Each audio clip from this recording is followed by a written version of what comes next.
황교안입니다. 반갑습니다. 뜻깊은 날 이곳에 함께 하게 된 것을 참으로 기쁘게 생각합니다. 자유민주시민연대의 역할이 기대가 됩니다. 지금 꼭 필요한 조직이 이제 출범을 했습니다. 아시는 것처럼 지금 대한민국은 큰 위기에 처해 있습니다. 대통령이 탄핵 소추가 됐습니다. 탄핵 심리가 지금 진행 중에 있습니다. 만약에 탄핵이 정말 이루어진다면 대한민국은 앞을 바꿀 수 없는 그런 난국에 빠지게 될 수밖에 없습니다. 저는 박근혜 대통령 탄핵 당시에 그때 국무총리로 또 권한대행으로 나라를 지키는 일을 해봤는데 정말 이래서는 이건 안 되는 일이다. 이래서는 안 되는 일이다. 탄핵이라고 하는 정말 엉터리 중단을 통해서 나라가 무너져가는 것을 볼 수가 없다. 저는 그렇게 생각을 하면서 지금 대통령 탄핵 얘기가 나올 때부터 계속 대통령을 지키자. 우리가 지키자. 정치가 버리면 우리 국민이 지켜드리자. 이런 얘기를 계속하고 있습니다. 한 번 더 탄핵이 되면 첫 번째 탄핵과는 또 전혀 다른 양상이 될 것입니다. 이제 한 번 더 탄핵이 저들의 뜻대로 성공이 되면 대한민국은 이제 자유민주주의 없습니다. 다시 회생할 수가 없다라고 저는 생각을 합니다. 다 정말 똘똘 뭉쳐서 대한민국을 지키는 그 출발점을 탄핵 저지로부터 시작해야 된다. 이런 생각을 합니다. 대통령이 계엄령을 내렸는데 우리가 통상 알고 있던 그런 계엄이 아니었습니다. 포인트 계엄이었어요. 부정선거의 핵심을 파고 들어가서 선관위 3개 단체 조직에 압수수색을 하는 이런 핵심 계엄이었어요. 요새 젊은 사람들은 계엄령이 아니라 계몽론이라고 그래요. 사람을 깨우겠다는 거예요. 아주 똑똑한 것 같습니다. 정말 우리가 다 잊고 있었던 자유민주주의, 시장경제, 법치, 나라의 소중함 이런 것들을 젊은이들까지 이제 깨게 되었다라고 얘기들을 하고 있습니다. 요즘 여러 행사들을 하고 있는데 과거에 비교할 것도 없네요. 젊은이들이 정말 굉장히 많이 모입니다. 굉장히 많이 모여요. 대통령이 공수처에 의해서 가실 때, 그 공수처로 가실 때 거기를 지켰던 것도 젊은이들입니다. 물론 어른도 많이 계셨어요. 그런데 젊은이들이 나와가지고 대통령을 지키겠다고 거기서 버티고 서 있었습니다. 지금 세상이 바뀌고 있는데 지금 이 위기가 잘 극복이 되면 하나님께서 정말 우리나라를 몇 번의 재탄생을 통해서 정말 우리가 꿈꾸던 그런 만들어 가리라 생각을 합니다. 자유민주시민연대가 그 역할을 앞에서 해주시게 된 것을 정말 감사를 드리고 제가 정말 존경하는 분들께서 이걸 맡아 가시고 또 정말 그 사랑하고 존경하는 많은 목사님들 또 여러 선생님들이 함께해 주신 것을 대단히 기쁘게 생각합니다. 이 연대의 지속적인 발전을 기원합니다. 감사합니다. 이충근 박사님은 국제정치학 전문가로서 세종연구소 외교안보 담당 연구위원, 자유기업원 부위원장 등을 역임하셨고 현재 한국해양정연연구소 연구실장님으로 활발히 활동하고 계십니다. 네, 강의 시작하겠습니다. 네, 안녕하십니까. 예, 우리 국민들이 참 마음이 답답한 이런 시점입니다. 제가 그 정책을 오랫동안 공부했는데 기업 났다는 날 텔레비를 딱 틀었습니다. 제가 이제 우연히 19번을 틀었는데 다른데 뭐 하나 보자 하고서 했는데 다른 데서 또 자기 방송을 하더라고요. 원래 계엄령의 원칙은 아나운서가 한 명으로 바뀌는 게 계엄령입니다. 계엄령이 딱 터졌을 때 텔레비 보면은 그냥 정상적으로 KBS 아나운서가 모든 방송에 다 그 사람 얼굴만 나가는 겁니다. 이상하다 이거 뭐야? 예. 아침에 깼더니 또 끝났다고 그래가지고 이건 뭐지? 그리고 저는 국제정책을 공부하다 보니까 제 나름대로 편견이 있습니다. 대한민국의 모든 중요한 일은 국제정치하고 관련이 있지 라고 생각을 하는 편견이 있는데 이게 뭘까? 한 며칠 있다가 제가 중국과 미국이 지금 마지막 싸움을 하고 있습니다. 마지막 싸움이 여기서 터지고 있구나라는 것을 깨닫게 됐습니다. 그리고 그 깨닫게 된 가장 결정적인 계기가 대통령을 탄핵하겠다는 사람들이 그 이유에다가 국제정치를 넣더라고요. 대통령이 외교를 잘못했다는 겁니다. 외교가 탄핵의 사유가 될까? 깜짝 놀랐습니다. 외교는 탄핵의 사유가 되지 않습니다. 대통령들이 말이죠. 외교, 전쟁, 국방안보 이거는 국가가 살고 죽는 거기 때문에 정말 조심스럽게 아주 심사숙고해서 결정을 하더라도 에러를 낼 때가 있는데 그 에러를 봐줘야 된다가 국제정책의 원칙입니다. 그래서 미국 같은 데는 중요한 다큐멘터리를 외교정책에 관한 거는 한 30년 있다가 공개를 합니다. 역사가 판단하라는 것이지 그 순간에. 그런데 우리나라 이 탄핵을 하는 사람들이 대통령이 외교를 못했다는 거예요. 일본하고 잘 지내고 북한하고 잘못 지내고 중국하고도 잘못 지내고 러시아하고도 잘못 지내가지고 엉터리 외교를 했고 국가안보를 망쳐놨고 우리를 고립시켰다. 예, 그 말이 나오자마자 그 미국 사람들이 탄핵 이런 문제에 잘 개입하지 않습니다. 그런데 그날로 개입을 하더라고요. 외교 정책이 어떻게 탄핵 사유가 되느냐라는 식으로 미국이 개입을 시작했는데 제가 한번 바꿨으니까 보여드리겠습니다. 지금 한반도가 6.25 때랑은 이 격이 다릅니다. 6.25 때 6.25 나기 바로 몇 달 전에 미국이 방위선을 한국을 뺀 극동방위선을 걷습니다. 그거는 한국 너네 가져가도 된다는 뜻이 아니라 일본과 필리핀을 건드리면 가만히 있지 않겠어 그런 뜻이었습니다. 그런데 한국에서 전쟁이 나니까 미국이 도우러 왔죠. 중요하지 않았는데도 불구하고 도우러 왔습니다. 그 이유는 미국의 도덕주의 때문에 온 겁니다. 한국이 아무리 소중하지 않더라도 소련이 이 약한 나라를 마음대로 겁탈하는 것을 우리가 용서할 수 없어. 이런 의미에서 왔는데 지금은 얘기가 달라진 거가 미국이 야 이거 물건이구나라고 보고 있습니다. 이거 한국 이거 뺏기면 큰일 나. 중국하고 싸움에서 한국은 결정탑니다. 한국을 뺏기면은 그러면 미국이 중국과의 싸움에서 이길 수가 없어요. 이런 맥락에서 이번 사태를 보시면 되겠다라고 제가 먼저 말씀을 드리겠습니다. 네, 이준 대통령이 여기서 제일 중요한 문장은 계엄을 내리면은 영장 없이 체포, 구금, 압수수색할 수 있다. 맨 처음에 몰랐습니다. 체포당한 사람도 없고 구금당한 사람도 없고 압수수색도 없는 거 아니야? 이거 뭐야? 며칠 있다가 저기구나 하고 알게 된 것이죠. 그래서 이슈가 계엄을 내려서 대통령을 몇십 년 하고 싶은 사람이라고 탄핵을 했고 저기는 이 사람은 이 나라가 이렇게 선거를 해가지고선 안 되기 때문에 할 수 없이 체포, 구금 할 수 있는 유일한 방법이 저거기 때문에 6시간짜리 계엄을 한 거야. 그 지금 두 배로 걔네가 가지고 있는 것이죠. 저 사람이 대통령 평생 해먹으려고 계엄을 내서 이민주 국가에서 그쪽이 탄핵합니다. 아니야, 이 나라를 살리려면 부정선거를 이걸 밝힐 방법이 없어서 그 시간을 벌려고 저걸 한 거야. 이렇게 돼 있죠. 윤 대통령 가치 외교 이거가 들어갔기 때문에 미국 사람들이 그날로 이제 반박을 했습니다. 외교 정책은 탄핵 사유가 될 수 없다. 그리고 그러니까 두 번째 탄핵 소추안에서 또 그걸 뺐습니다. 뺐는데 미국에서 어떻게 반응하냐 봤더니만은 계속 첫 번째 탄핵 소추안에 그 내용이 들어갔다는 걸 갖고 시적후 얘기를 하고 있더라는 얘기입니다. 여기서 이제 중국 문제가 나온 것이죠. 탄핵 소추안에 두 번째는 뺐고 이거 어디다 써야지 딱 맞나요? 이거는? 미국 국회의원들이 이 문제를 계속 중국에 대해서 나는 공산주의 중국이 비열한 정부라는 것을 알 수 있습니다. 잘 알고 있습니다. 저걸 미국이 무지하게 화났다는 그런 얘기입니다. 비열한 정부에 의해서 동맹국 한국이 능욕당하고 있다라는 말이라고 보시면 되겠죠. 우리나라 사람이지만 미국에서 하원의원 세 번째 당선된 분도 이제 지금 한국에서 탄핵을 지지하는 세력은 중국의 영향을 받는 세력이다.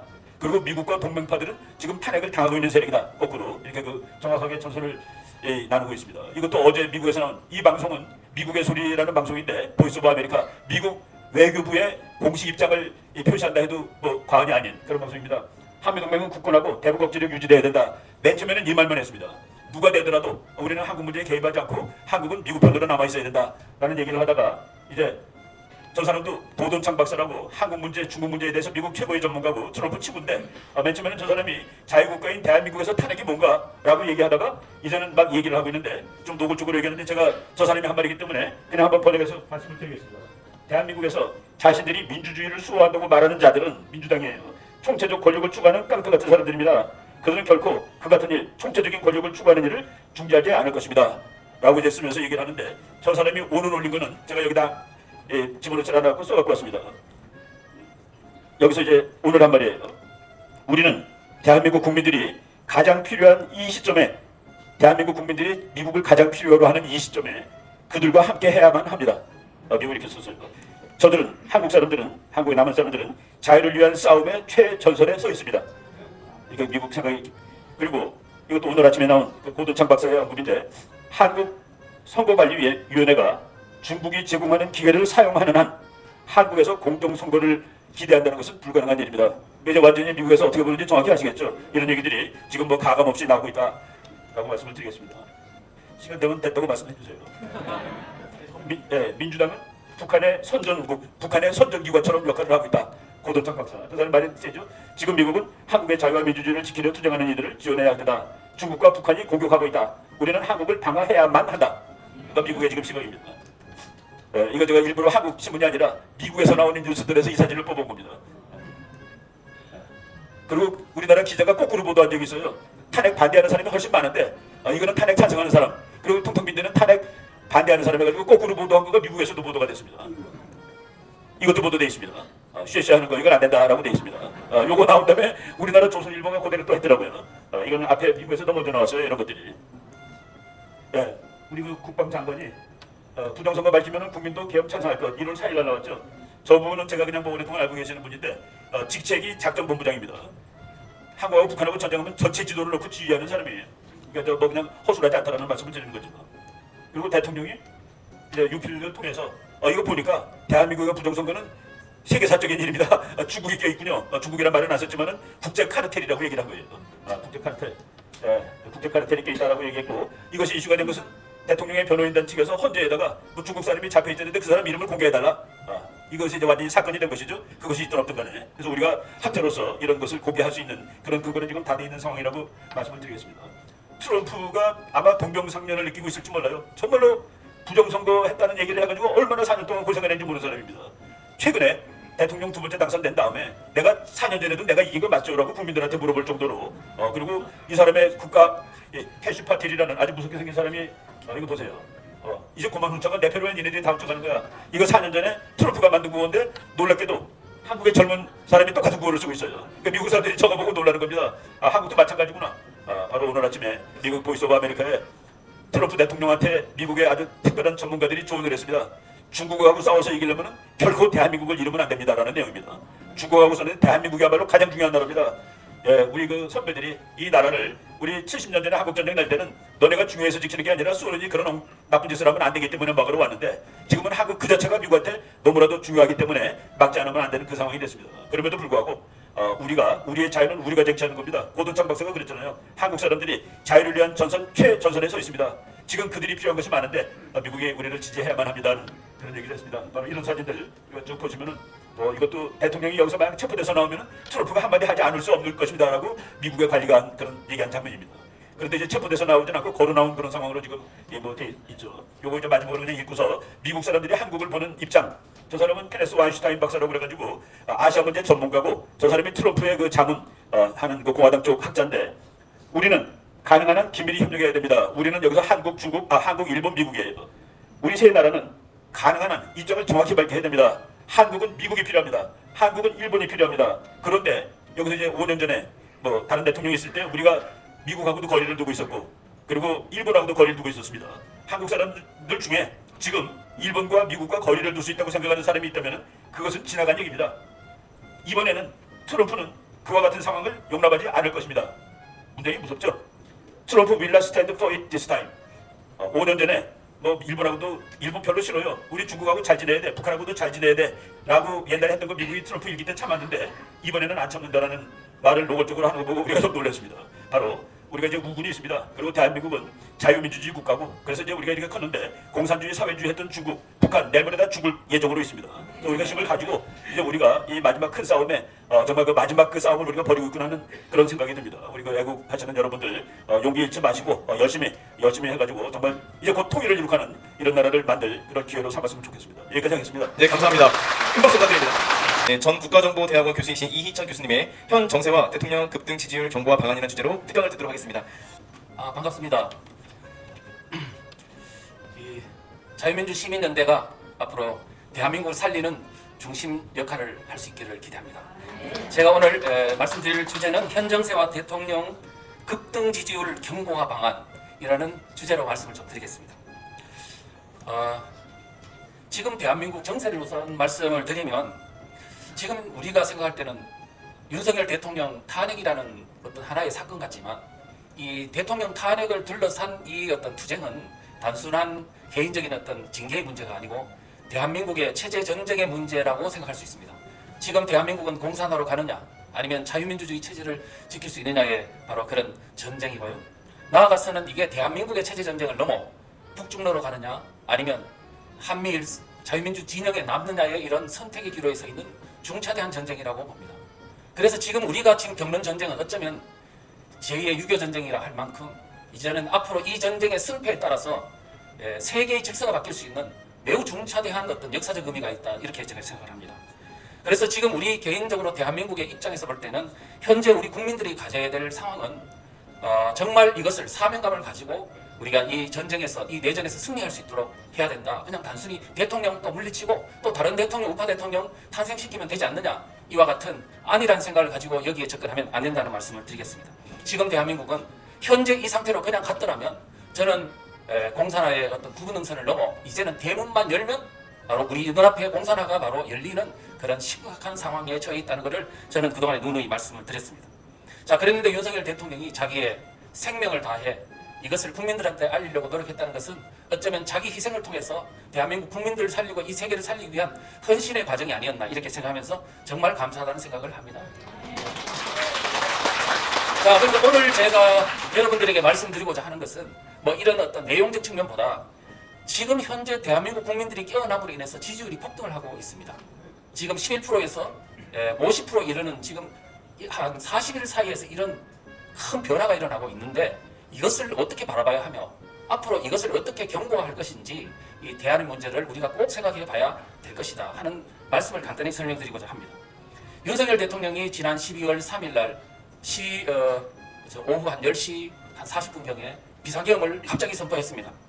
다른 사람들은 많이 이 윤석열 대통령이 뜬금없이 왜 이런 비상계엄을 선포하느냐라고 했지만 그로 봐서는 정말로 생명을 건 어떤 그런 대한민국을 살리기 위한 도박이었다 할까요? 그런 도전이었습니다. 자, 그랬는데 그러자 말자 바로 이제 더불어민주당과 전국 좌파 진영에서는 대통령을 내란을 도모했다, 내란 수괴다, 또 대통령을 엄호하는 세력을 보고 내란 공범이라는 프레임을 씌워가지고 막 융단 폭격을 했습니다. 우리 국민들은 사실은 이 사태, 왜 대통령이 비상계엄을 했는지도 모르겠고 또 그 의도가 뭔지 대한민국이 처한 상황이 얼마나 심각한지를 전혀 잘 모르고 있어가지고 그냥 왜 대통령이 왜 지금 뜬금없는 짓을 했느냐 이렇게 비난하면서 지지율이 11%까지 떨어졌습니다. 그때가 언제냐 하면 12월 12일 정도까지 그랬습니다. 저는 11일 날 이래서는 안 되겠다. 지금 대통령이 가만히 숨죽여 있으면 안 된다. 국민들에게 특히 지금 대한민국 우파 진영이 가만히 어떻게 해야 될지 몰라가 망연자실이 있는 것 같았어요. 그래서 이제 수석을 만나가지고 몇몇이 모여서 이야기했습니다. 지금 좌파들을 보지 말고 우리 지금 의병들을 보고 지휘관으로서 빨리 메시지를 던져라.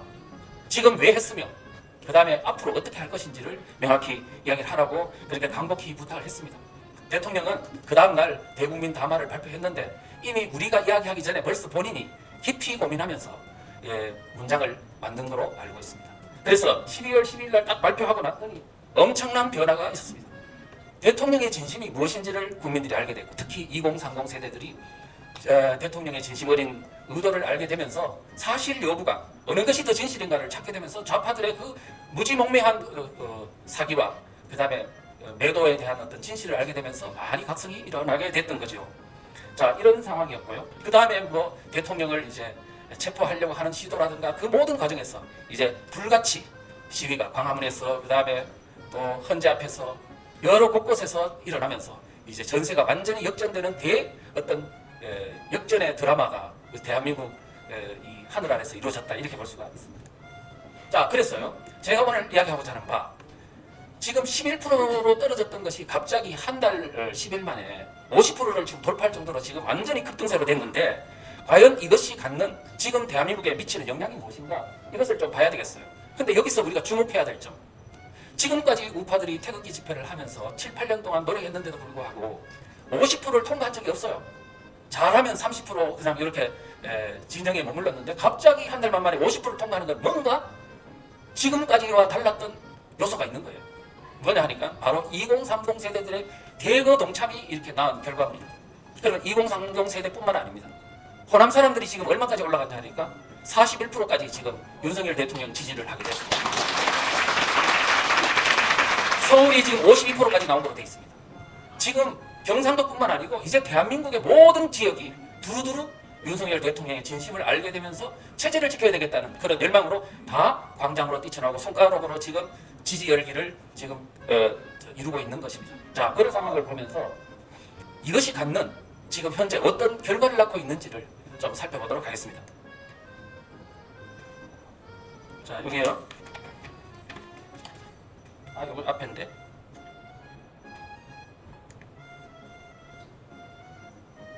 예, 여기 있어요. 지금 이제 겉으로 민주당에서 큰 변화가 일어나고 있습니다. 민주당에서 어떤 변화가 있냐 하면은 겉으로 보면은 이거 일시적 현상이다. 우파들이 지금 지지율 폭등은 일시적 현상이라고 보면서 여론조사가 과표집돼서 보수의 표가 과표집돼서 그렇다고 하거나 아니면 카톡을 검열하면 될 거다. 아니면 또 여론조사기관을 검열하면 될 거다. 이렇게 미봉적인 방법으로도 될 수 있다고 생각하는데 실제 그들의 내막 속에는 전혀 다른 움직임들이 있습니다. 왜냐하면은 이미 이재명 일당 전체주의 체제, 그러니까 친명 일극 체제로서는 안 된다고 하면서 이미 비명계 김부겸이라든가 김경수라든가 이런 사람들이 지금 속속속 결집하고 일단 대안을 모색하고 있는 것은 이재명 체제가 붕괴될 조짐을 먼저 나타내고 있다는 겁니다.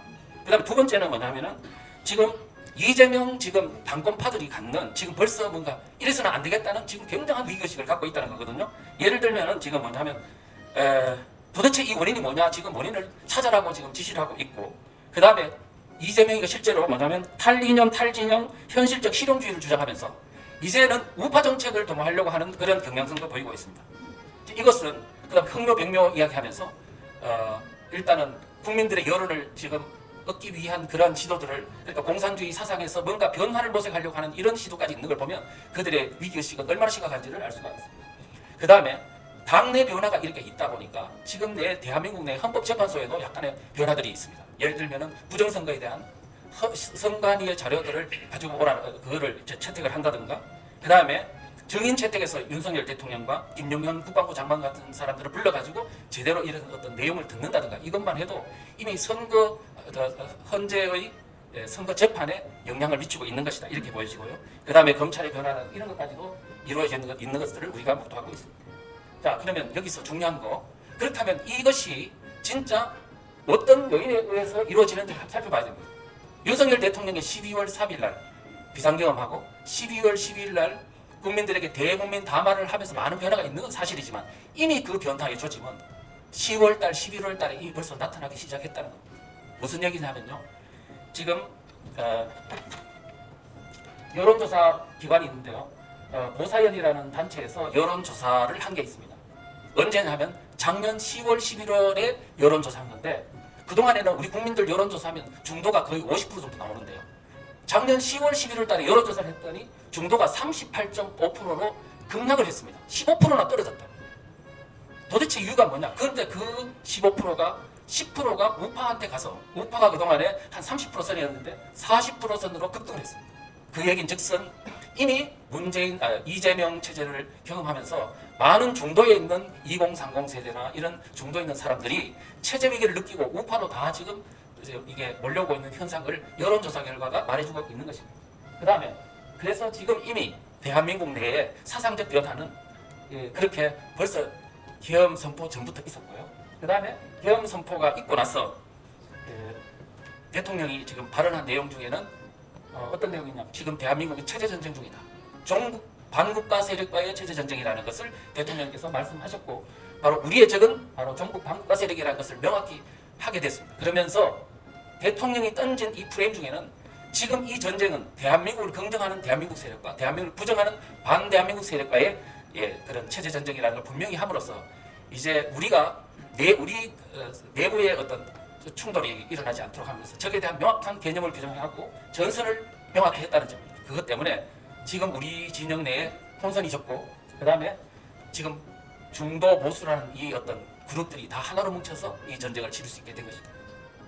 그래서 앞으로 지금 이것을 확대하기 위해서는 지금 이것은 앞으로 장기화, 그러니까 일시적 현상이 아니고 장기적으로 이 어떤 지지율 폭등 현상은 지속될 것으로 보여집니다. 그래서 우리가 지금 보수 세력이라 하면 25%, 30%인데 또 보수라고 하면 20%, 30%, 또 우파라고 하면 또 그래도 한 30%에서 한 40% 사이인데, 이제 지금 지지율이 벌써 50%를 통과했다는 것은 중도에 있는 사람들이 이미 다 대한민국 세력으로 하나로 뭉쳤기 때문입니다. 그래서 앞으로 우리의 갈 길은 보수, 중도, 그 다음에 우파, 중도 이런 어떤 개념이 아닌 대한민국 세력과 반대한민국 세력으로 나누는 그러한 프레임으로 가야 된다, 이렇게 생각을 합니다. 그래서 지금 보수와 진보, 우파와 좌파는 중도가 50%나 차지합니다. 그러나 대한민국을 긍정하냐 부정하냐, 대세냐 반대세냐의 프레임에는 중도가 없습니다. 초등학생한테 물어봐도 대한민국을 긍정하냐 부정하냐 하면 다 긍정하는 쪽으로 손을 듭니다. 그래서 중도가 없는 이 프레임으로 하는 것이 바로 우리가 지금 앞으로 이 많은 이 전쟁에서 국민들을 통합할 수 있는 그러한 프레임이다, 이런 생각을 하고요. 지금 마지막으로 말씀드릴 것은 대통령께서도 지금 이 전쟁은 종북 반국가 세력과의 전쟁이라고 말했습니다. 지금 우리 자유일보라는 데서 어떤 그 논설에서 말했듯이 지금 우리나라의 더불어민주당의 가장 취약점과 급소는 바로 종북 세력이 그 당을 장악하고 있다는 냉엄한 현실입니다. 그래서 그것을 바로 공격함으로써 국민들한테 알려서 이 그들의 어떤 실체를 알리는 게 오늘날 대한민국의 위기를 극복하는 방법이다 이렇게 생각합니다. 자, 이렇게 말씀을 드리고요. 제가 이제 현재 대통령 탄핵 사태와 관련해서 책을 하나 만들었습니다. 대통령 탄핵과 체제 전쟁이라는 책인데요. 그래서 지금 이 서점에 출판하고 한 100페이지 정도가 되고 그 다음에 전간 한 7천 원 정도로 되고 있습니다. 그래서 앞으로 이 현재 이 정세가 어떤지를 분석하고 앞으로 이 체제 전쟁에서 승리하기 위해서는 많은 분들이 좀 참고를 해주셨으면 고맙겠습니다. 감사합니다. 네, 감사합니다. 큰 박수 부탁드립니다. 전 영남신학대학원 총장이시면서 본 단체의 대구 경북 대표로 활동하주신 권용근 총장님의 덕담을 듣도록 하겠습니다. 네, 여러분 큰 박수 부탁드립니다. 네, 감사합니다. 나라가 이 위중한 때에 우리 자유시민, 우리 연대 모임으로 이렇게 함께 모이게 된 여러 동지들 함께 뵙게 돼서 반갑습니다. 저는 79년도에 우리 장로회 신학대학원의 임원으로 있으면서 당시에 유신 정권이 이게 자유민주주의가 아니구나 그렇게 해서 앞서서 시국 선언문을 만들어 가지고 전국 교회에 이렇게 배포한 적이 있습니다. 고향에 가서 숨어서 지내면서 감옥 가는 거 아닌가 그랬는데 12.6 사건이 일어남으로써 김진홍 목사님처럼 제가 감옥에는 가지 않아서 할 얘기는 뭐 그렇게 없습니다만은 그러나 이렇게 시간이 지나면서 내 젊은 시절에 내 마음의 훈장처럼 그렇게 생각을 하고 있습니다. 그때 너 거기 있었는가? 저는 그때 거기 있었고 그때 소리쳤는가? 소리쳤습니다. 오늘 우리 위중한 때에 우리가 이 자리에 모였습니다. 저는 45년이 지난 이 시간에 제가 피켓을 들고 아스팔트로 나가서 시위하고 소리를 지르라고는 생각을 못했습니다. 그러나 되돌아보면은 자유에 취해서 하나님의 축복에 그냥 덮여서 우리 가운데 가라지를 많이 뿌렸는데 그걸 제대로 감시 못한 책임이 있다는 생각을 하고 오늘 이 시대에 대한 책임을 함께 느끼고 있습니다. 아마 오늘 이 나라가 정말 위중한 때에 이래서는 안 된다는 어떤 그런 마음으로 우리가 이렇게 모였기 때문에 여전히 오늘 우리 시대에 그 자리에 또 그 얘기를 할 수 있는 우리 자유시민 우리 연대 모임이 되었으면 좋겠고요. 특별히 우리 김진홍 목사님 같은 해안을 가지신 분을 앞세워서 이렇게 함께 일하는 게 저로서는 참 또 축복이고 오늘 이 일에 우리가 함께 동참함으로써 이것이 우리들이 다음 세대에게는 아마 큰 자랑이 될 걸로 확신합니다. 그래서 오늘 이 모든 힘을 모아서 나라 건설에 우리가 함께하는 우리 모두가 되시고 힘내시길 바랍니다. 화이팅! 화이팅! 감사합니다. 저는 나눔과 기쁨 이사장이시며 본 단체의 부산 경남 대표이신 나영수 이사장님의 덕담을 듣는 시간을 갖도록 하겠습니다. 여러분 큰 박수 부탁드립니다. 어저께 부산에서 출발했습니다. 전국에서 차량 400대를 이끌고 오신 우리 이건재 목사님, 박경만 목사님, 그 다음에 하봉규 교수님, 저보다도 더 유명하신 분들이지만 특별히 김준홍 목사님과의 관계는 38년 전으로 거슬러 올라갑니다. 참 제 얘기들 요만한 걸 다니고 부산의 강사무실을 갔다가 대박받고 서울 도예교회까지 따라가고 그 다음에 대구에 있는 모교에 집회할 때 간 참 그 생각이 듭니다.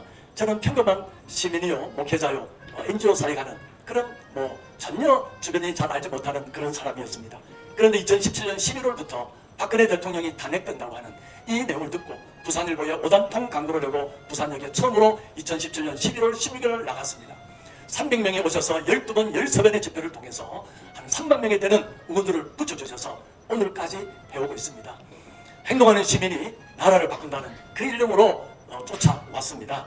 여러분, 부산이 정말 중요한 전략적인 도시인 것입니다. 여러분이 잘 알다시피 6.25 때도 정말 목사님, 장로님들이 초랑교회에 모여서 두 손 들고 오늘 이 전쟁의 이 결과들은 우리가 잘못했습니다 하고 회개기도 했을 때 다부동 전투를 승리하게 하고 메가더 장군을 통해서 인천 상륙 작전을 하게 하시고 유엔군이 참전해서 오늘 대한민국이 되었습니다. 대한민국 역사에 크고 작은 굴곡이 있을 때마다 부산이 일어났습니다. 비근한 것으로 최근에 여러분 지난 총선의 일을 잘 알지 않습니까? 그런 부정선거 가운데서도 18석에 17표를 국회의원을 자유파가 만드는 역할을 부산에서 했습니다. 박수 한번 보내주시기 바랍니다. 여러분, 저는 비록 무명이고 밑에서부터 현장에서 발로 뛰었지만은 2017년부터 집회 신고가 공식적으로 경찰에 집회 신고만 한 것도 150회 이상이 됩니다. 목사가 토요일마다 서울에 1년 6개월 올라오는 거 쉽지가 않습니다. 그렇게 했었습니다. 지금은 많은 분들이 섞여서 부산에서 손현보 목사님 중심으로 해서 이번 차량시도 그렇고 세이브 코리아도 그렇고 해서 정말 큰 기둥의 역할을 감당하고 있습니다. 부족하지만 부산 경남에서 이와 같이 김준호 목사님 앞장선 이런 일에 저희가 힘을 다해서 정말 자유민주주의 시장경제 그리고 우리가 기독교 신앙의 그 논리하에 이승만 대통령께서 이 대한민국을 만들었다 그러면 이제 이 어려운 시기에 다시 이제 잘못된 것들을 바르고 정말 자유 대한민국으로 바로 나갈 수 있도록 부족하지만 최선을 다해서 제가 가지고 있는 조직과 제가 가지고 있는 지식과 힘을 통해서 열심히 다하도록 하겠습니다. 한번 구함을 내치겠습니다. 감사합니다. 행동하는 시민이 하면 나라를 바꾼다. 행동하는 시민이 나라를 바꾸자! 감사합니다. 이번에는 이제 나라를 걱정하는 어르신들에 이어서 젊은 청년 대표님들의 덕담을 듣는 시간을 갖도록 하겠습니다. 트루스 포럼의 김은구 대표님의 덕담을 듣도록 하겠습니다. 여러분 큰 박수 부탁드립니다. 지금 대한민국은 전쟁 중입니다. 그리고 이 전쟁의 본질은 진실과 거짓의 전쟁입니다. 여러분, 대한민국에서 가장 큰 거짓말이 뭐라고 생각하십니까? 저는 대한민국은 친일파가 미국에 비부터 생 부정한 나라다, 태어나지 말았어야 할 나라다, 불의가 득세하고 정의가 실패한 나라다라는 거짓말이 가장 위험하고 가장 큰 거짓말이라고 생각합니다. 아닙니다. 왜냐하면 대한민국은 건국도 그렇고 성장도 그렇고 하나님의 기적이고 축복이기 때문입니다. 그렇지 않습니까? 그런데 정말로 안타깝게도 대한민국은 친일파가 미국에 비부터 생 부정한 나라라는 역사관이 민주당의 역사관입니다. 노무현 대통령이 공식 석상에서 그렇게 얘기했고 문재인 대통령도 그렇게 얘기했습니다. 그런 역사관의 바탕을 두고 목소리를 냈습니다. 우리가 이거 바로 잡아야 되지 않겠습니까, 여러분? 좋습니다. 지금 우리 앞에는, 지금 대한민국 앞에는 두 개의 길이 있습니다. 지금 아주 위중한 순간인데요. 하지만 위대한 대한민국으로 나아가는 아름다운 길이 있습니다. 우리가 트럼프 대통령의 미국과 긴밀하게 협력하면 저는 믿습니다. 우리 민족의 소망인 북한의 해방을 이뤄내고 대한민국이 한 단계로 한 단계 그 놀라운 차원으로 도약할 수 있는 발판을 마련할 것이라고 믿습니다. 그렇지 않습니까? 그런데 또 다른 길이 있습니다. 이 길은 정말로 암울한 어두운 길입니다. 바로 중국의 속국으로 전락하는 길입니다. 그런데 정말로 안타깝게도 제가 이해하기로는 민주당이 대한민국에서 중국의 숙주 역할을 하고 있는 것 같습니다. 그리고 참 안타깝게도 중국의 은밀한 침투가 대한민국 안에서 정말로 적극적으로 진행이 되고 있는데, 여러분, 민주당뿐만 아니라 국민의힘 안에서도 여기에 대해서 적극적으로 목소리 내는 정치인이 있습니까, 여러분? 예, 그렇기 때문에 여러분들께서 눈을 크게 뜨고 싸워 주셔야 됩니다. 이승만 대통령께서 54년 미국에 방문하셨습니다. 거기서 의회에서 아주 훌륭한 연설을 해주셨는데요. 제가 그 연설을 읽으면서 정말 감동을 많이 받았습니다. 거기에 이런 말씀이 있습니다. 우리가 중국을 다시 얻지 못하는 한 자유진영의 궁극적인 승리는 바랄 수 없는 것입니다. 지금 우리가 싸우고 있는 싸움, 이미 예견된 싸움이고 언젠가 싸워야 할 싸움이었습니다. 대한민국에서 진행되고 있는 모든 진실과 거짓의 전쟁, 이 전쟁은 대한민국의 모든 거짓의 뿌리인 북한이 무너질 때까지 계속될 수밖에 없습니다. 그리고 또 이승만 대통령께서 말씀하신 것처럼 공산 정권의 그 포각 가운데 놓여진 중국의 무수한 영혼들을 해방하고 자유화하는 날까지 우리가 피할 수 없는 싸움인 것입니다. 그렇기 때문에 여러분들께서는 지금 아주 위대한 싸움을 싸우고 계신 겁니다. 위대한 대한민국을 만들어 나가는 위대한 싸움을 싸우고 계신 겁니다. 대한민국을 근본적으로 바로잡고 북한을 해방하고 중국을 자유화하는 그 놀라운 위대한 싸움을 싸우고 계신 것입니다. 이 싸움을 싸우고 나면 저는 믿습니다. 분명히 북한을 해방해낼 수 있을 거라고 믿습니다. 우리가 위대한 대한민국으로 나가는 길을 선택해야 되지 않겠습니까, 여러분? 좋습니다. 그렇기 때문에 제가 한 가지 당부의 말씀 한 가지만 드리겠습니다. 김준홍 목사님도 그렇고 김승규 장로님도 그렇고 제가 참 존경하는 분들이신데요. 그리고 또 이 두 분보다 여기 연세가 더 많으신 분들도 계십니다. 함부로 돌아가시면 안 됩니다. 함부로 하나님 곁에 가시면 안 됩니다. 이 사명 완수하실 때까지 꼭 살아계셔서 그 역사의 순간을 우리가 모두가 함께 보기를 원합니다. 감사합니다. 네, 감사합니다. 다음입니다. 저희 바른청년연합의 우리 손영광 대표님 신년 독담 듣고 있습니다. 여러분 큰 박수 부탁드립니다. 네, 안녕하십니까. 바른청년연합 대표 손영광입니다. 저는 세계로교회 손윤보 목사님의 아들이기도 하고 울산대학교 전기공학부 교수로 있으면서 바른청년연합 그리고 연금개혁 청년행동 등 여러 이제 보수 2030 청년들을 모으고 연대하고 이런 일들을 해오고 있었습니다. 그런데 이번 계엄령을 보면서 이런 생각을 하게 됐습니다. 정말 우리가 여기 계신 많은 분들이 그렇게 생각하실 텐데 정치에 관심을 가지지 않으니까 교회가 되었든지 청년이 되었든지 나라가 망해가구나 이런 생각을 많이 하셨을 텐데 대통령이 계엄령을 선포하는 바람에 누구는 그걸 의도했다라고 하는 분도 있고 그렇지 않았다라고 하는 분도 있지만 어쨌거나 이 일 때문에 정말로 많은 청년들이 깨어나고 정치에 관심을 가지게 됐습니다. 이게 사실은 대한민국을 살리고 있는 바로 그런 순간이라고 생각합니다. 저는 이번 계엄령을 보면서 이런 생각이 들었습니다. 바로 들었던 생각이 독립정신을 썼던 이승만 대통령이 원래는 감옥 안에 있다가 당시에 한영 사전을 쓰는 중이었습니다. 한영 자전을 쓰는 중에 내가 너무 비분 단계에서 어떻게 사내가 6년 7년 동안 감옥에 갇혀 있는데 내가 몇 장이라도 써서 국민들을 깨워야겠다라고 하던 일을 그만두고 정치가 너무 수상하니까 시절이 하수상하니까 바로 이 독립정신을 썼다고 되어 있습니다. 그리고 독립정신의 앞부분에 보면 이제 이런 내용이 나옵니다. 백성이 힘써 싸워야 한다. 이제 이런 이야기가 나오고 그 안에서 많은 당시의 지식인들이 이승만한테 반박하기를 아니 그런데 이게 왜 우리의 책임이냐. 저렇게 관원들이 너무 잘못하고 지도자들이 잘못하고 백성들이 할 수 있는 게 뭐냐. 그러니까 저거는 다 윗사람 잘못이고 백성들, 2030 일반 국민들, 성도들의 책임이 아니다. 이렇게 말을 했었습니다. 그러니까 이승만 대통령이 이렇게 말합니다. 지금 여러분 윤석열 대통령의 상황과 비추어서 한번 생각해 보십시오. 만일 한 번 맡긴 후에 자기들이 어련히 알아서 하지 않겠는가 하고 돌아보지 않는다면 직책을 다하려 하더라도 혼자서는 힘이 모자라서 어찌할 수 없다. 현인군자라도 어렵지 않겠는가. 이것이 인정의 자연스러움이니 어찌 저 일꾼들의 잘못만이겠는가. 이렇게 말씀하시고 백성이 받쳐주지 않으면 관원들의 힘이 없다. 그러나 백성이 막으면 폐단이 생길 수가 없다. 라고 했습니다. 하면서 마지막으로 이렇게 마무리를 했습니다. 청컨대 한번 헤아려 보라. 전국의 백성은 얼마나 되며 관원은 얼마나 되는가. 수요에 머릿수의 다소를 비교한다면 누가 힘이 많으며 누가 권세가 세기에 백성이 약하다고 하느냐. 이렇게 당시에 심지어 여기 대한제국인데 아직 민주공화정이 안 됐는데도 백성들의 힘이 있다. 목소리를 내야 된다. 이런 이야기를 했습니다. 지금 전한길 선생님께서 선관위의 문제가 크다. 부정선거를 내가 꼭 확신하는 게 아니라 선관위가 문제가 많지 않냐. 국민들의 의혹을 해소시켜줘야 된다. 이렇게 했는데 민주당이 고발하고 난리가 났습니다. 그런데 그 영상 조회수가 300만 회가 넘어가고 방금 연락을 하면서 오는 길이었는데 지금 2030 청년들이여 여러분들이 깨어나라. 이거를 이제 호소하는 영상을 만들고 해서 지금 영상을 또 찍고 있다고 합니다.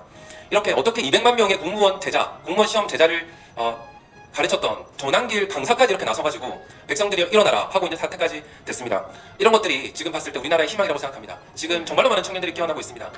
제가 마지막으로 죄송하지만 한 가지 말씀만 더 드리겠습니다. 그제는 여러 청년들이 모여서 국회에 가서 연금 민주당이 밀어붙이려고 하는 걸 반대하는 성명서를 내고 기자회견도 했습니다. 그런데 지금 민주당이 하려고 하는 입법이 뭐냐?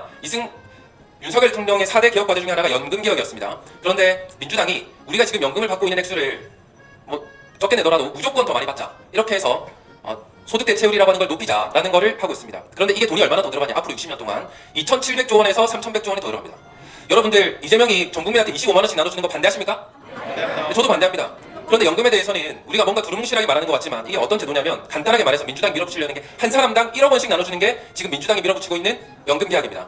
그런데 이게 표에 도움이 안 될까봐 지난 몇 년 동안 국민의 의원들은 사실 입 닫고 있고 윤석열 대통령이 우리가 받는 돈을 줄여서라도 미래세대 빚을 줄이자 이렇게 하고 있었던 겁니다. 그런데 지금 탄핵된 상태에서 민주당이 2월 안에 받는 돈 늘리는 그 입법을 밀어붙이려고 하고 있습니다. 여러분 코스피에 있는 모든 기업들의 시가총액 다 합치면 2,000조 원입니다. 2,000조 원입니다. 그런데 지금 3,000조 원의 빚을 늘리겠다? 나라 다 팔아먹자는 겁니다. 이런 아주 합리적인 것들부터 해서 청년들이 일어날 것들이 분야별로 너무나 많습니다. 그렇기 때문에 우리들이 청년들 충분히 깨울 수 있고 싸워서 승리할 줄로 믿습니다. 이상입니다. 감사합니다. 감사합니다. 이번에는 우리 북한 문제에 대해서 아주 심도 있게 활동하고 있는 단체입니다. 샌드연구소의 김명성 부장님한테 독담 듣는 시간 들어가겠습니다. 여러분 박수 부탁드리겠습니다.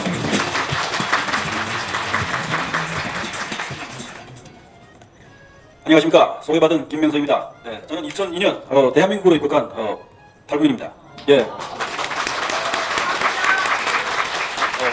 북한에 있을 때 라디오를 듣고 대한민국 방송을 거의 매일 들었습니다. 매일 들으면서 대한민국의 정말 발전된 정말 상황에 대해서 매일 들었고요. 그러다 우연히 김진홍 목사님의 새벽을 깨우리로다. 네, 그 내용을 듣게 됐습니다. 네, 그래서 여기까지 와서 목사님을 가까이에서 모시고 매일매일 가르침을 받으며 성장하고 있습니다. 네. 그래서 저는 그 대한민국에 와서 북한에서 받았던 그 감동과 충격, 그리고 제가 받았던 그 영향을 또 자유민주주의 소중함 이런 것들을 북한 주민들에게 전해주기 위해서 황자엽 선생님이 이제 만드셨던 대북방송에서 오랫동안 대북방송 기자로 이제 근무를 했고 지난 10년간 조선일보에서 정치부에서 기자로 근무하다가 지금은 사단법인 샌드 연구소에서 사무국장으로 지금 일을 하고 있습니다. 네, 그래서 사단법인 샌드 연구소가 이제 어떤 일을 하는지 짧게 소개해드리겠습니다. 샌드 연구소는 사우스 앤드 노스 디벨롭먼트의 약칭입니다. 네, 모래라는 의미도 가집니다. 그래서 그 모래가 4차 산업혁명 시대 지금 현재 반도체의 주재료가 되어서 우리 4차 산업혁명 시대의 어떤 그 주재료가 되듯이 우리가 모래처럼 대한민국에 비어있는 공간을 채워주고 또 더 나아가서 통일 대한민국의 기초를 다지는 튼튼한 초석으로서 역할을 다지겠다 이런 의미에서 저희가 이 샌드라는 이름으로 출범시켰습니다. 예, 그래서 지금 현재 그 국민의힘 국회의원으로 나가는 박충건 의원 또 여기 앉아 계시는 우리 최공희 대표님 그리고 저 김명성 세 명이서 이제 저희가 출범을 했던 이 단체가 정말 저희가 소기에 목적했던 바를 이제 대한민국의 주류사회에 편입을 해서 정말 많은 영향을 미치고 대한민국의 자유통일을 이루는데 우리가 이바지하자, 네, 이런 취지로 출범을 했고 현재는 다양한 사업들을 하고 있습니다. 우선 북한 정세 분석을 이제 매 달마다 진행을 해서 우리 정부의 대북 정책을 세우는데 제공을 하고 있고요. 또 미국, 일본, 중국 학자들과 함께 1년에 3, 4회씩 동북아 국제 포럼을 진행하고 있습니다. 그리고 더 나아가서 우리 통일의 어떤 그 당위성을 전 세계에 전파하기 위해서 2023년 4월부터 현재까지 전 세계 182개국 네, 그 정부 정책 입안자들 그리고 오피니언 리더들 이런 분들에게 지금 현재 약 1만 명에게 지금 현재 북한 상황과 또 대한민국 그 유명하신 분들의 그 한반도 정세에 대한 그 칼럼을 저희가 영문으로 번역을 해서 계속해서 내보내고 있습니다. 그래서 이 영문 뉴스레터가 이제 반응이 너무 좋아가지고 미국에 있는 스티븐슨 센터에서 저희랑 단독으로 이제 전략 대화도 여러 번 했고 상당히 많은 그 조언들을 이제 해주셨습니다. 그래서 그 조언들 가운데 하나가 샌드 연구소는 연구소인데 저희가 그 작년부터 시작을 해서 북한에서 이제 그 최신 정보들을 많이 입수를 했습니다. 그래서 그 정보들을 단독이라는 이제 기사를 붙여서 전 세계 이제 그 뉴스레터에 공급을 했더니 그쪽에서 하는 얘기가 여기는 연구소인데 왜 단독이라는 표현을 쓰냐? 차라리 대중매체를 갖고 열심히 더 많은 것들을 알려줘라 이런 제안을 해주셔서 지금 샌드 타임즈라는 그런 또 신문사를 만들고 있습니다. 그래서 연구소와 별도로 또 대중매체를 만들어서 저희가 정말 북한 소식을 더 널리 알리고 또 우리의 통일 정책을 전 세계에 알리는 이런 역할을 지금 준비 중에 있습니다. 제가 조선일보에서 이제 10년 그 정치부 기자로 있으면서 통일 외교 분야를 오랫동안 담당을 했습니다. 그때 가장 이제 안타까웠던 것이 이렇게 시민사회 활동하시는 분들이 그 기사를 써달라고 특히 이렇게 행사를 하는 기사들을 써달라고 보도자료를 갖고 오면 저는 정말 쓰고 싶죠. 정말 많이 쓰고 싶었지만 올라가면 이제 데스크에서 이제 그 신문사 언론사만에 이제 킬된다 그런다. 기사들이 다 이제 전부 쓰지 못합니다. 제 의지와는. 그래서 그런 것들이 이제 너무 안타까워가지고 이럴 바에는 차라리 이렇게 오늘 출범하는 자유시민연대처럼 이런 활동들을 과감하게 이제 정말 모든 국민들에게 알릴 수 있는 이런 매체를 만들어서 우리가 직접 하자 그런 취지에서 지금 샌드 타임즈를 열심히 하고 있습니다. 그래서 앞으로 여러분들의 많은 동참을 부탁드리겠습니다. 네. 그래서 오늘 저는 이 자리를 빌어서 자유시민연대 출범을 진심으로 축하드리고요. 정말 우리나라가 지금 혼란 속에 있습니다. 하지만 이 혼란은 정말 제가 북한에서도 이제 겪어봤고 또 여기 대한민국에서 겪어보면서 자유라는 것은 정말 공기처럼 소중한 것이다. 네, 저희는 정말 뼈저리게 이제 체험하고 있습니다. 그래서 이 소중한 자유를 지키는데 우리가 이제 앞장서야 되겠고 정말 젊은 청년으로서 정말 우리가 해야 될 일이 무엇인지 찾아서 열심히 하도록 하겠습니다. 앞으로 많은 지지 부탁드립니다. 한국가족보건협회 대표님이신 김지연 약사님, 우리 여성 청년이십니다. 여러분 더 큰 박수로 부탁드리겠습니다. 덕담의 시간 갖도록 하겠습니다. 네, 반갑습니다. 저는 청년을 자녀로 두고 있는 사람입니다. 저희 막내가 이번에 수능을 봤거든요. 저에게 이렇게 귀한 시간 허락해 주셔서 감사를 드립니다. 저희 법인은 10년 된 법인이고요. 청소년에게 바른 성 가치관을 심어주고 특히 이 외설적이고 반국가적이고 반질서적인 세계관을 심어주고 있는 여성가족부와 양평원 기타 반국가적 교육단체들이 저항하여 만들어진 단체입니다. 저는 이 단체의 설립자이고요. 펀드레이저입니다. 사무실은 송파에 있고요. 이제 평직원, 이제 풀타임 직원이 6분 계시고 파트타임 2분 계십니다. 연구원 2분 계시고요. 순수하게 후원으로만 유지되고 있습니다. 잘 모르시는 분들은 계시겠지만 제가 하는 일들을 알고 계신 분들은 그렇게 조금씩 후원해주고 계십니다. 제가 하고 있는 일들은 우리의 차세대를 위한 일들이었습니다. 제가 처음에 이 일을 하게 된 계기는 동성애가 죄가 아니라 그걸 죄라고만 하는 그 인간이 지금부터 죄인이다 라고 말하는 취지의 법, 이른바 포괄적 차별금지법이 통과된 나라들은 국가가 망하고 질서가 무너지고 교회가 사라지더라. 그 얘기를 처음 접하고 하던 약국을 접고 알아보게 되었습니다. 저는 원래 약사였습니다. 태어난도에서 약국을 했고 잠실 사거리에서 약국을 했고 돈 맛을 압니다. 돈 잘 벌었어요. 제 남편은 치과의사입니다. 사실 굉장히 정해진 길대로 살 수가 있었습니다. 근데 왜 그 모든 것을 접어놓고 길바닥에서 이러고 있느냐. 간곡히 전할 말씀이 있습니다. 지금 그 악법에 대해서 알아보고 알리고 하는 과정에서 정말 많은 것들을 알게 되었습니다. 우리의 10대들이 심각한 반국가적, 반질서적, 반생명적인 가치관에 젖고 있다는 것이었습니다. 2017년도 이미 전교조는 77차 공동결의문을 통해서 아이들에게 이 포괄적 차별금지법 교육과 비혼주의를 양산하는 페미니즘 교육하겠다고 공식 발표를 했죠. 자, 아이들은요 어른들과 다릅니다. 정치 이슈에 관심이 없습니다. 근데 그런 아이들을 어릴 적부터 좌경화시키고 반국가적으로 반성경적으로 키우는 방법이 있습니다. 빌헬름 나이가 그 얘기를 했죠. 막시스트들이 얘기를 했죠. 그 아이들을 좌경화시키는 방법은 얘들아 민주당이 오라 이런 단어가 아닙니다. 어릴 적부터 그 아이들 눈높이에 맞는 좌경화를 시작합니다. 바로 이런 거죠. 얘들아 결혼은 남자끼리도 할 수 있어. 여자끼리도 할 수 있어. 얘들아 태중에 있는 인간은 국민으로 칠 필요가 없어. 그들을 위해서 우리가 신경 쓸 필요가 없어. 태중에 있는 자녀를 주고 있는 것도 인권이야. 얘들아 꼭 가정을 만들 필요가 없어. 비혼주의가 최고야. 얘들아 자신의 성별을 바꿀 수 있어. 하나님이 주신 성별이 뭐가 중요해? 너의 정체성에 따라 바꿀 수가 있어. 모든 질서는 타결할 수 있어. 그게 네 인권이고 성적 자기 결정권이야. 이것에 대해서 누가 반대한다면 혐오자로 고발해. 신고해. 탄핵해. 실제로 미국의 초작용화 성교육 책에 보면요 대통령 탄핵법이 나옵니다. 그게 동화책이에요. 남자끼리 결혼하는 걸 왜 반대해? 그 대통령은 탄핵해야 돼. 그래서 아이들이 서명받고 탄핵합니다. 그게 무료로 민주당이 나눠진 책입니다. 제가 들었더니 100만 부를 나눠주었대요. 그렇게 배운 아이들은 민주당, 공화당 단어를 듣지 않고도 충분히 민주당 지지자가 됩니다. 제가 이 말씀을 드리는 이유는 이 분자혁명이 아이들 덮치고 있는데 우리 너무나 여기에 손 놓고 있다는 것이죠. 제가 오죽하면 이러고 있겠습니까? 저도 약국하고 싶습니다. 약국 굉장히 잘했어요. 근데 왜 이러고 있냐면요. 우리 아이들은 시시각각 중독과 잘못된 생각시간 이 작용하는 성교육에 절고 있습니다. 국영수 시간에 아이들이 주로 작용화되는 것이 아닙니다. 성교육 시간과 역사 시간에 작용화됩니다. 교련 과목은 사라졌죠. 아이들에게 바른 국가관과 안보관, 바른 생각시간 심어주는 걸 사라지게 만드는 것이 바로 작용화입니다. 그 아이들 금방 참정권 가지게 됩니다. 그 아이들은 반드시 그 아이들의 손에 우리가 죽게 될 수 있습니다. 우리 아이들 교육하지 않으면 우리 아이들 손에 죽습니다. 자파티오 총리가 스페인에서 집권하고 있던 그 자리에서 극좌의 모습을 보였던 그가 만들었던 법을 보십시오. 10대들을, 온 국민들을 군자 차원에서 작용화시키는 법들이었습니다. 신속이혼법, 동성결혼법, 차별금지법, 낙태 지지, 정말로 수십 가지 반생명적인 악법을 만들었죠. 그게 바로 군자적 차원에서의 작용하여 반질서요, 반국가요, 반생명입니다. 걔는 개처럼 소놈소처럼 돼지는 돼지처럼 만들었지만 우리 인간만은 하나님의 형상대로 만들어졌고 천한 만물보다 한 생명이 귀합니다. 그 생명을 가장 효과적으로 보호하는 것은 국가와 가족입니다. 그것을 파괴하는 것이 지금의 네오마르크시즘입니다. 프리드리히 엥겔스가 말했습니다. 마르크스의 말을 받아듣지 않았습니까? 다음번에 반드시 공산주의가 성공하려면 최소한의 자본을 담는 단위인 가정부터 파괴해라. 그래야지 공산주의가 성공할 것이다. 그게 네오마르크시즘입니다. 우리는 지금 아이들이 지금 이 순간에도 하루에 150명씩 마약에 빠져들고 있습니다. 그 마약 다 어디서 왔죠? 패턴이 어디서 왔습니까? 예, 재료는 중국에서 오지 않습니까? 조합은 남미에서 한다 치더라도요. 지금 우리가 왜 마약이 이렇게 목통이 됐을까요? 누구 손이 이렇게 됐을까요? 추미애 장관 왜 도대체 마약 조폭 때려잡는 부서를 없애버렸을까요? 아이들에게요, 철저한 마약 예방 교육했을 때 이 아이들은 작용화되지 않습니다. 오히려 마약을 쥐어줘도 신고합니다. 지난주에 학부모 단체들이 2천만 원을 모아서 들고 왔습니다. 마약 예방 강사를 가장 많이 확보하고 있고 성교육 강사를 2,300명 이상 양성했고 저는 4,000명의 강사를 확보하고 있고 양평은 없어져도 됩니다. 여가부 양평은 없어져도 됩니다. 이제 우리에게 맡겨달라고 할 것입니다. 우리는 예산 땡큐는 안 받고 오히려 후원과 전체적인 펀드레이징으로 지금까지 학교를 들어가고 있고요. 지금도 계속 업데이트가 되고 있는데 작년 한 해에만 13,000번 이상의 출강을 우리가 해냈습니다. 우리나라에만 지금 아이들이요, 법정연수교육과 의무 성교육기간, 시간, 성인지 교육, 그 다음에 찾아간 학교폭력 예방 교육, 지금 처음부터 이게 예산이요 다 저쪽으로 떨어지고 있거든요.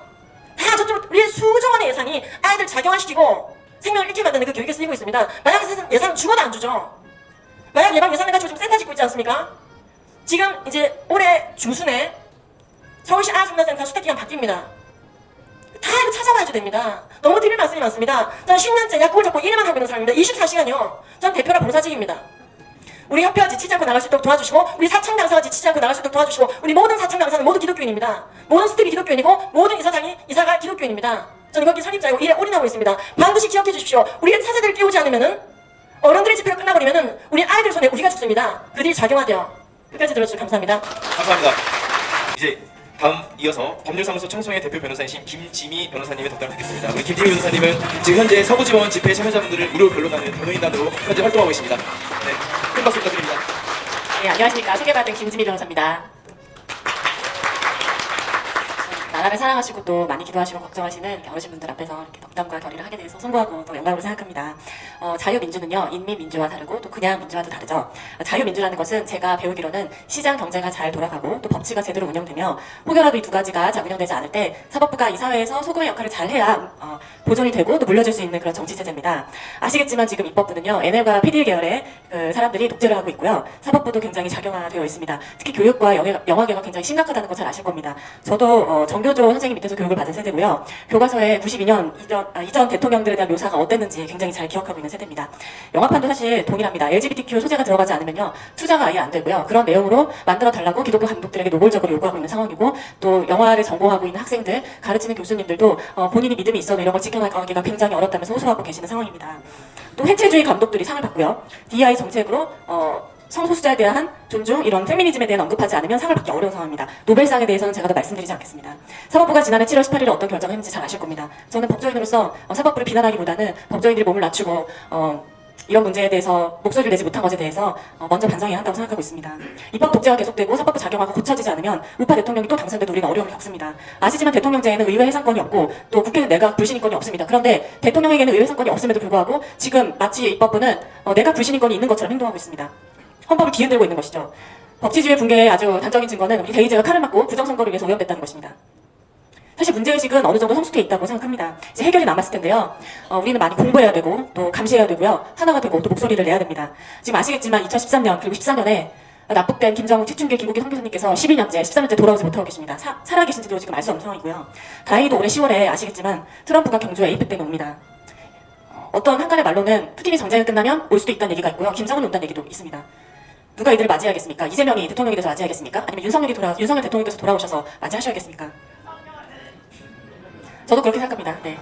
트럼프는 2017년에 오토 원격 사건 직후에 바로 그 다음입니다. 2018년 그 멜라니아 여사 그리고 국무장관과 함께 국적기를 몰아서 3명의 코리안 아메리칸 목사님들 데리고 귀국하셨습니다. 우리는 김국기, 최춘길, 또 김정은 선교사님만 아니라 북한에 있는 모든 사람들을 데리고 와야 합니다. 하나님께서 주신 선지가 바로 우리 머리 위에 있고 복음을 들고 북진할 시간이 가까우고 있습니다. 한 말씀만 더 올리고 내려가겠습니다. 제가 존경한 물리학자께서 저에게 이렇게 질문하신 적이 있습니다. 변호사님, 차가움의 정의가 뭔지 아세요? 그래서 제가 잘 모르겠는데요 라고 말씀드리니까요. 차가움의 정의는 물리학적으로 열의 부재를 말합니다 라고 말씀해 주시더라고요. 제가 이 물리학자 교수님의 설명을 듣고 이런 생각을 해봤습니다. 어두움은요 실체가 없고요. 빛의 부재가 어둠입니다. 죽음은 실체가 없습니다. 생명의 부재가 죽음입니다. 거짓도 마찬가지입니다. 거짓을 두려워할 필요가 없는 것은 거짓은 실체가 없기 때문입니다. 우리가 진리를 가져오면 반드시 이길 수 있습니다. 감사합니다. 감사합니다. 이건 좀 특별하신 분이신데요. 그 리멤버 투게더 7697이라는 단체를 운영하고 계십니다. 그 미군 6.25 전쟁 때 실종됐던 미군들을 찾고 유고를 찾고 전달해주는 그런 일을 한국에서 끊임없이 하시는 아주 중요한 일을 하고 계신 분이십니다. 우리 한정윤 대표님 나오셔서 덕담의 시간 갖겠습니다. 네, 큰 박수 부탁드립니다. 이런 애국적인 모임에 거수 경례가 빠지면 안 되겠죠. 충성.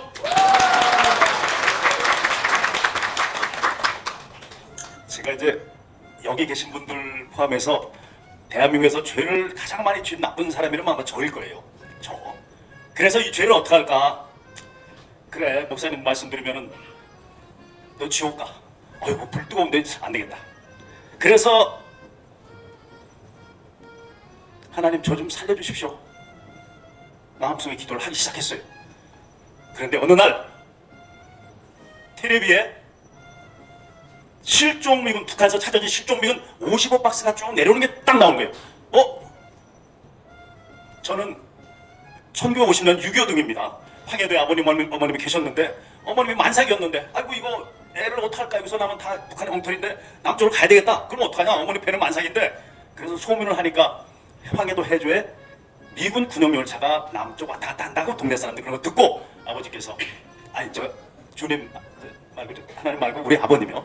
아버님께서 여보 우리 가다가 어떻게 될지 모르겠지만 당신 고생스럽더라도 우리 남쪽에 가서 이 뱃속에 애기 좀 키우십시다. 거기 가야 될 것 같아.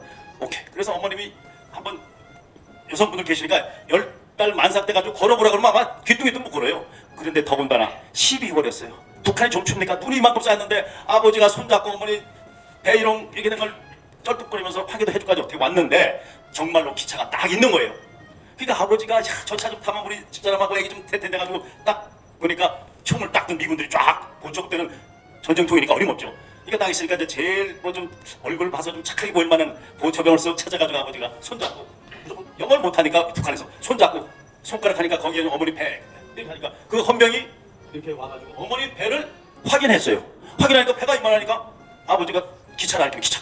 그러니까 그 헌병이 딱 알아듣고 영어 몰라도 그게 알아듣는 게 있어요. 그게 그 딱들이 이렇게 뭐 하더니 조금 있다가 딱 장교 아버지 말씀이 장교 같은데 지휘관 거기 딱 오더니 뭐 제대로 되고 어머니 배를 다시 한번 그 폭탄인지 모르니까 어머니 배를 다시 장교가 확인하고 오케이 열차. 그래서 그 군용 열차를 이제 얻어 탔는데 솔직히 그 추운 때 북한에서 뭐가 있어요? 어머님이 얼굴이 아마 배고픈 얼굴이었나 봐. 미군들이 그냥 태워준 게 아니고요. 시레이션을 이만큼 한 보따리 가져왔대요. 근데 그냥 주는 것도 황송한데 따뜻하게 데워진 거. 야, 그러니까 이게요. 미국의 그 휴메니 정신은 굉장히 이거 전쟁통에도 있나 봐. 따뜻한 거 한 보따리 주니까 아버지가 깡통 가니까 맨 고기 덩어리지. 그래서 어머님이 세상에서 최고 맛있게 먹은 게 그 시레이션 깡통이래요. 지금 가끔 돌아가신 지 오래됐지만은 제가 어쩌다 식사를 모시게 되면 웃으면서 야, 아무리 좀 먹어도 그때 너 뱃속에 넣고서 그 미군들이 준 그 깡통에 들은 고기가 최고 맛있다. 그 얘기를 가끔 하시면서 그래서 이제 텔레비를 딱 본 순간 아하, 저 위에 박스 중에 아버지하고 어머니를 태워준 미군이 계실지 모르겠다는 생각이 딱 드는 거예요. 내가 가슴에 왜 탔지? 옳지, 가자. 그래서 저희 집이 양주입니다. 건너 가면 우리 목사님 사시는 동두천에 미군 캠프 케이지라는 미군 부대가 아직도 있어요. 거길 가서 무조건 영어를 잘 모르니까 나오는 병사부 들고 Hello, I want a chapel. I want a chapel. 그래가지고 하니까 미군 중에 쭉 나오는데 무슨 노인네가 와서 자꾸 목사님 만나해달라고 그러니까 좀 이상한 짓 지나가 네 번째 목사님 저 하나님이 두드리면 열리라고 그랬으니까 두드리니까 네 번째 사병이 제 손을 잡더니 가자. 당신 목사 뭐 이렇게 하더니 이제 택시, 그 안에가 얼마나 넘은지 택시가 있더라고요. 아니 나 돈 없다 했더니 일단 택시 타고 갔는데 미군 부대 내에 교회 같아 딱 보니까 딱 가더니 그 사병이 두드리니까 나오셨는데 딱 장교 복장에 딱 나오는데 뭐 어쩌고저쩌고 이게 목사님 같아. 그래 들어가. 근데 내가 영어는 모르니까 목사님이 무전기를 딱 들더니 어쩌고저쩌고 하시니까 조금 있다가 카투사 한 명이 딱 와요. 카투사 한 명이 딱 오더니 선생님 목사님께서 통역하라고 하십니다. 그래서 이제 아버님 어머니 은혜 받은 거 미군들 은혜 받은 거 제가 고마워서 여기 와서 기도 좀 미군들하고 같이 하고 싶다 하니까 그 목사님이 너무 좋아하시는 거예요. 오케이 당신은 우리 은혜를 잊지 않는 사람이다. 네 해서 지금 7년째 하고 있는데 작년에 한 가지 말씀드릴게요. 제가 혼자서 미군들하고 이렇게 행사하는 거를 조선일보에서 완전히 한 면을 다 내줬습니다. 어떻게 노인네가 저렇게 혼자 사느냐. 그러니까 그 기사를 미군들이 보고서 평택사령부에서 저한테 전화가 와가지고 우리가 그 행사에 합작해서 작년에 최초로 미군들하고 굉장히 크게 해가지고 미군 언론까지 났습니다. 근데 저는 말씀드리고 싶은 것이 이 내가 조그맣게 갖고 온 것을 어느 좋은 분이 좀 같이 좀 가져가셔서 더 좀 좋게 할 수 없는가 생각한 끝에 어느 날 목사님이 저한테 이메일 딱 보내주신 거예요. 언제 우리 모임이 있다. 아이고 이거다. 그래서 목사님 우리 가자 할 때 저 좀 가서 같이 좀 하게 해주세요. 신부로 회전적으로 오게 됐는데요. 사실은 딱 하나 마지막입니다. 우리가 이렇게 모인 것은 대한민국 이대로 놔둘 수 없어. 뭔가 좀 살아서 대한민국 새롭게 만들자 뜻이 있는데 그래서 우리 6.25 동의들이 태극기를 하나 가져왔어요. 근데 일반 태극기가 아니고요. 대한민국을 빛내자는 빛나는 태극기입니다. 그래서 내가 목사님한테 허락도 안 받고 지금 가져왔는데 여러분들이 오케이 하시면 목사님께 이걸 드릴게요. 어떻습니까? 대한민국 빛나는 대한민국 만들자는 겁니다. 우리 목사님하고 여러분들과 같이 이 어두운 대한민국을 이렇게 빛나는 대한민국으로 만듭시다.